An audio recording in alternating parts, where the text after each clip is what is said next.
everyone, welcome back to my channel. Today's topic, I want to talk about how there is no racism, no anti-Blackness, no colorism in Serbia. Now, I know that is a huge statement to make, but I've been living in Serbia for the last 2.5 years.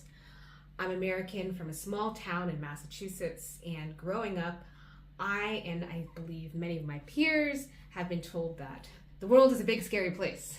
In the history of the US, Canada, Australia, and other colonial powers definitely have deep-seated racism in their societies from the past to the present, and there's this whole belief that many Black people around the diaspora believe that there's anti-Blackness no matter where we go, whether you're in South America or in Asia, Central Asia, the African continent, and especially in Europe, that there's just so much racism and so much anti-Blackness. So you should just stay in your small town and don't go and explore the world.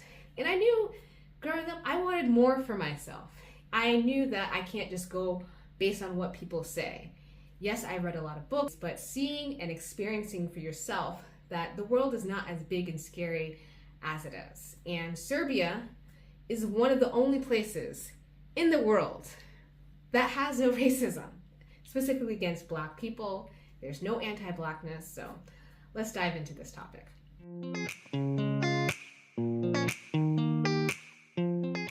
So I have some notes because we're going to talk about history, society, whiteness, context of that in the Balkan region or former Yugoslavia. So be patient as I read some of my notes. So, unlike many Western countries and nations like the US, Canada, South Africa, the UK, Australia, New Zealand, Serbia, or former Yugoslavia has no history of slavery against other groups of people. In fact, Serbia, or Yugoslavia, was under Ottoman rule for centuries, okay? And while that period was complex, it didn't involve the transatlantic slave trade or any systemic oppression of Black people. That's the most important. Facts. So during the era of Yugoslavia, under Tito's leadership, and some Serbs please correct me if I'm wrong, the country was a key player in the non-aligned movement. This movement fostered relationships between Yugoslavia through trade, diplomacy, and education. So Yugoslavia welcomed students from the regions of the African continent, Central and South America that influenced the culture and the education systems we see today. So while Belgium in the 50s had human zoos, it was during Yugoslavia in the 50s that they welcomed students from the African continent to study. So a person like myself from Massachusetts, where they had education in schools were very much implemented in the 50s in the US, especially Massachusetts. While it's a blue state, there is a long history of the white flight or segregation. And I believe Massachusetts was the first state to desegregate schools, at least in the northern region. But here in Serbia, no. People were welcome to study. People, even to this day, many African students come to study at the universities in Serbia. Progressive, right?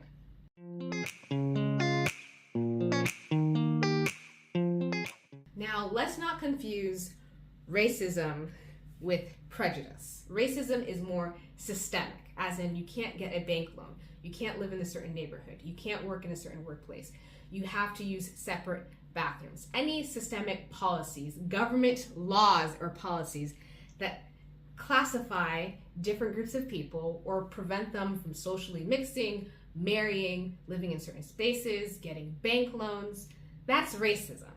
Prejudice is everywhere. All human beings, all people, mammals or animals have some type of prejudice. Because if you don't know someone, obviously you're just going to judge or just going to be a little bit more skeptical. Here is what gets fascinating about Serbia.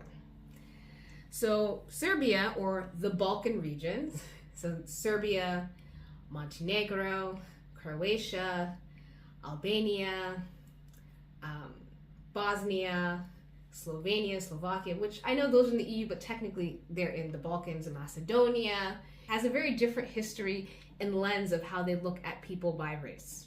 Versus in Western Europe, Portugal, Spain, France, the UK, whiteness is very different or similar how whiteness is looked at in the US versus in the Western Europe to the Balkans.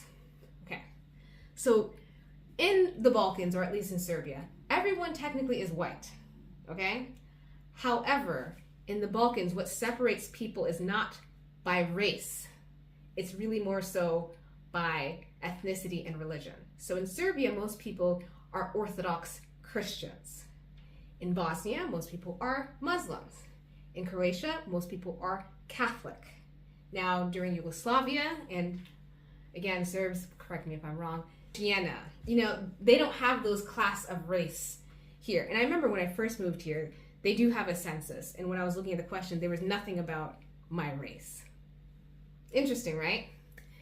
So when people come here, or when they hear no racism, you're looking at race in the lens of how America or former colonial powers classify people by race. But in the Balkans, specifically Serbia, they don't have that here. So, and I'm focusing on racism and anti-Blackness against Black people here. Or Black people, whether they're African or Black from the UK or from other European countries that travel here.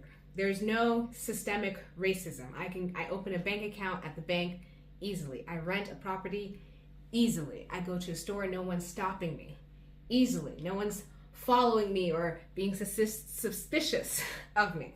So whereas if I was in the States, yes, as progressive as we love to think that American society is, there's so much history and racism embedded and threaded in American society, in the economy, of how the schools are made, the tax system. There's just a lot, subtle or not, in the US, and I'm sure in South Africa, which interestingly has a large Serbian community. So when it comes to the history and how whiteness is here, I stand out more as an American woman versus standing out as a Black woman. I've been to a lot of diplomatic events lately. I go to a lot of social networking events. I have friends that are Serbians or of other nationality. Nationality trumps race. I never have to think, oh my gosh, I'm the only Black woman in a room. For me, I went to an event the other day, and it was like, oh my goodness, I'm the only American in the room. And people find it wonderful. And I find it like, wow, I stand out because we're the Americans. There is an American community here. There is an American Chamber of Commerce. Of course, there's American Embassy. But as far as in business and socializing, I stand out specifically because I'm American. People coexisted together. Despite, yes, everyone was white, but the divisions were the religion and ethnicities. And somehow they made it all work until, everything fell apart. But that is a different story. There's no racial hierarchies in the Balkans, or at least specifically Serbia, like we see in the US. When we do the census, Black, white, non-Hispanic, white, Asian, Oceania, they don't have those class of race here. And I remember when I first moved here, they do have a census. And when I was looking at the question, there was nothing about my race. Interesting, right? Colorism affects all types of people, not just Black people. I know there's a lot of colorism in Asia, and I used to live in Thailand and China. And I know for many East Asian or South Asian or Southeast Asian cultures, colorism, depending on how fair or pale you are, is very much part of the society. And this is before the UK or the British came to Asia. Asian society is not at the lens, again, of white supremacy. It's more so the fairer you are, the wealthier you are. They had this concept a long time ago, before the West came and arrived to Asia. So when I was in Thailand, people still treated me with respect. Thais are very nice, but many of my Black friends were like, well, if you know the language, yeah, people treat you, they're just not the kindest. There's a lot of racism, even in the ads when it comes to the skin creams. Some job ads say they prefer fair skinned people. Yeah, if you don't know the language and you don't see the subtleties, yes, colorism is very much present in Asia.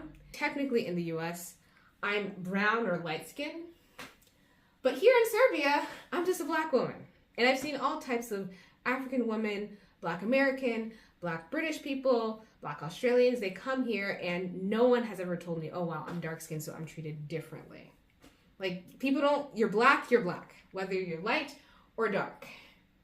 There's no distinctions of, oh, I'm treated better because I'm fair skinned. No, I'm treated maybe better because I'm American. There's American privilege, that I will not deny.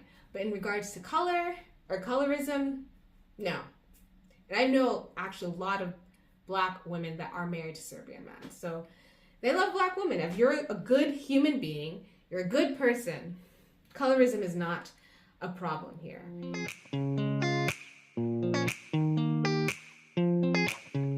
Black women who want to live in Europe, we always flock to Spain or to Portugal or to the UK or to France. Those are all lovely places.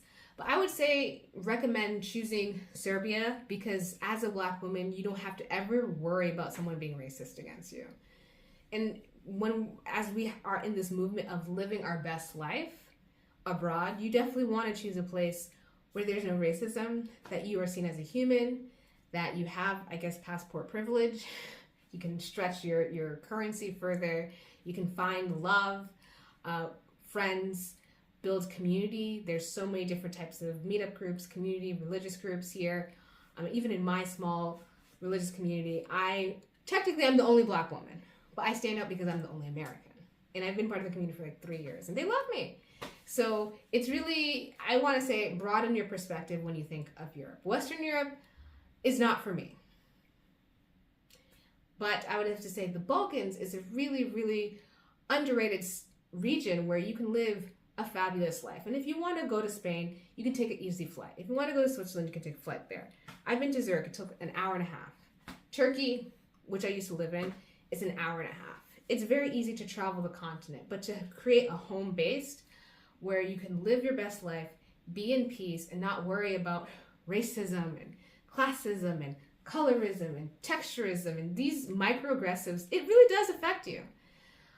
I'm happy when I tell people I'm 34 years old and they're like, no. I'm like, well, I'm happy. I don't have the stress of racism or medical racism. Literally, black women are dying in the US because giving birth is so dangerous for us. If I have children, definitely have them here. So that is something to really consider. Serbia can be your home in 2025 or moving forward. It's a safe space, I believe, for black women.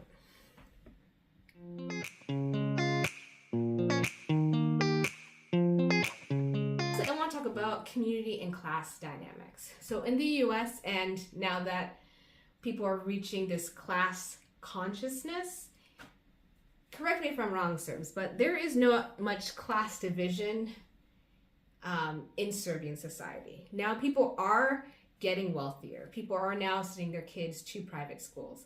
But during Yugoslavia, and maybe not too long ago, everyone was kind of even. There was just a middle class. Yes, some people might have more, but it was not like the class stratification we see in the US. And these are certain neighborhoods, and these kids have all these opportunities. And for those are poor kids, and you can see a kid that's poor because they dress a certain way, they go to a certain school, their hair looks a certain thing, and your parents' profession is defined by the life opportunities that you have. Here in society, especially when I see with my boyfriend, many people are friends with their childhood friends. So whether someone's very wealthy, if you grew up with someone and they're your childhood friend, it doesn't matter how much money you make. That is your friend. Versus the US, as we grow up and go to university, as we move, people tend to be friends and with people in community that are of the same social class, same professions. And here people do socially mix, which I really like. In fact, living outside the US, in many cities that I lived in, whether I was in Bangkok or in Singapore or China, people do socially mix. And I really think that's what makes society peaceful and cohesive when you have a lot of social mixing between the groups. Yes, Belgrade waterfront, and there are some wealthier and affluent neighborhoods here, but in general, from what I observe, there's not a huge class division. people still can afford, even if you work in a grocery store, can afford to go on a holiday, because everywhere around Europe it's quite close. Flights are cheap, buses are cheap, versus in the US, growing up, I think that I took one major family vacation. My mom and my sisters and my aunt, we drove all the way from Massachusetts to Florida and went to Disney World when I was 12. That was like the highlight. And sometimes when my grandparents lived in New York, we went to New York. So there's just, not everyone can take big family trips. And what we see on social media where everyone's going here and there, and it's clear like the haves and have-nots. And as an adult, now that I live more abroad and I can travel, like this lifestyle I'm living is definitely not what I thought I would ever imagine living. And I didn't know many people that lived abroad or traveled abroad or worked abroad. That was just not my reality. So communities and people and friendships, at least today now in the US, it's very clear about who's wealthy, who's not, because of what you share on social media, the clothes you wear, the car you drive, the experiences that you have. It was clear growing up, I always wanted to do gymnastics. I did it maybe for 2 years, and then I had to quit because gymnastics is a very expensive sport. So here, I think there's just not as much class stratification. Yes, there are people struggling. There are people struggling everywhere. But people at least have the universal health care, free higher education, people live with their families, people inherit property because during Yugoslavia, the government gave free properties to people. So there is still a cohesive, strong middle class. The region is really friendly to Black women, and you can live your best life. So let me know what your thoughts are. If you want to move here, I do provide concierge services, so check out my website. Please subscribe, share, and let me know. Have you ever been to a country that there's no racism? Because Serbia is it. Thank you for watching. Bye!